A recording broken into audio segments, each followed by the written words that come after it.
السلام علیکم ورحمۃ اللہ وبرکاتہ۔ بسم اللہ الرحمن الرحیم۔ لقد من اللہ علی المؤمنین اذ بعث فیہم رسولا من انفسہم یتلو علیہم آیاتہ ویزکیہم ویعلمہم الکتاب والحکمہ وإن كانوا من قبل لفی ضلال مبین۔ صدق اللہ العظیم۔ نبی کریم صلی اللہ علیہ وسلم پر خدا نے اپنا کلام اتارا اور حضرت ابراہیم نے یہی دعا کی تھی کہ اے خدا، میں اپنی نسل کو بے آب و گیاہ وادی میں بسا رہا ہوں اور ان کو پھلوں سے رزق دینا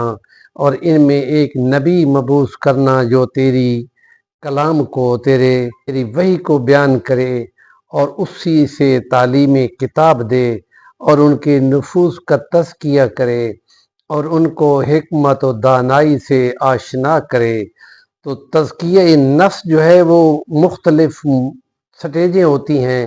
جن میں مشکلات کا حل بھی شامل ہے کہ نبی کریم صلی اللہ علیہ وسلم نے ایک حدیث آتی ہے جو طبرانی جلد 3 میں ہے اور العمال کی 2898 نمبر حدیث میں بھی ہے کہ نبی کریم نے فرمایا، اے علی، کیا میں تم کو ایسے کلمات نہ سکھا دوں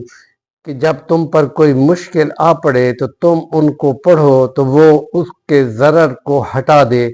تو انہوں نے فرمایا، ضرور یا رسول اللہ، ضرور فرمائیں۔ تو نبی کریم صلی اللہ علیہ وسلم نے اس وقت فرمایا کہ تم بسم اللہ الرحمن الرحیم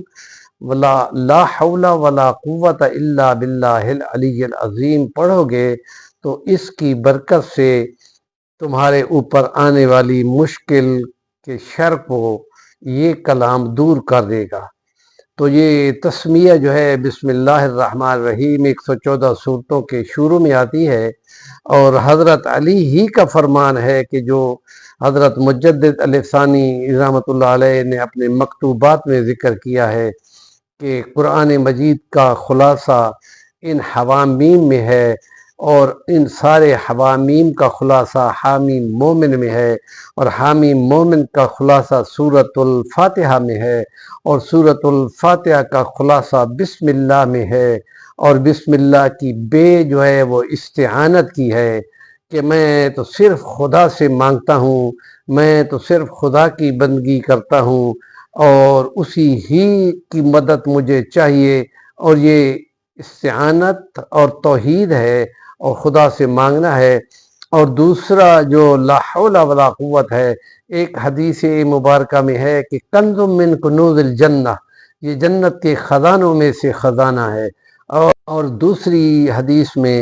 فرمایا کہ 99 بیماریوں کا یہ کلمہ علاج ہے اور جس میں سے سب سے کم ضرر تکلیف کو ہٹا دینا ہے۔ تو اس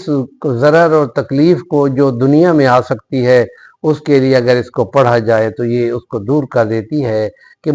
میرے اندر گناہ سے بچنے کی ذرا سی بھی ہمت نہیں ہے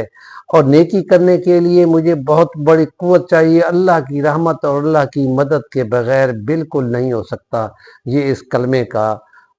مفہوم ہے۔ اور بسم اللہ الرحمن الرحیم تو ہے کہ جس نیک کام کے کرنے سے پہلے شروع کیا جائے اس میں برکت ہوتی ہے، اور جس دکان والا اپنی دکان کو تالا لگاتے ہوئے بسم اللہ پڑھتا ہے تو شیطان یا اس کے حواریوں کا پورا زور لگ جاتا ہے، وہ تالا ان سے نہیں کھل سکتا۔ ہمارے چینل کا نام ہے صفی الوانی، ضرور سبسکرائب کریں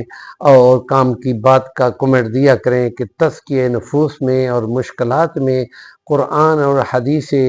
نبوی صلی اللہ علیہ وسلم سے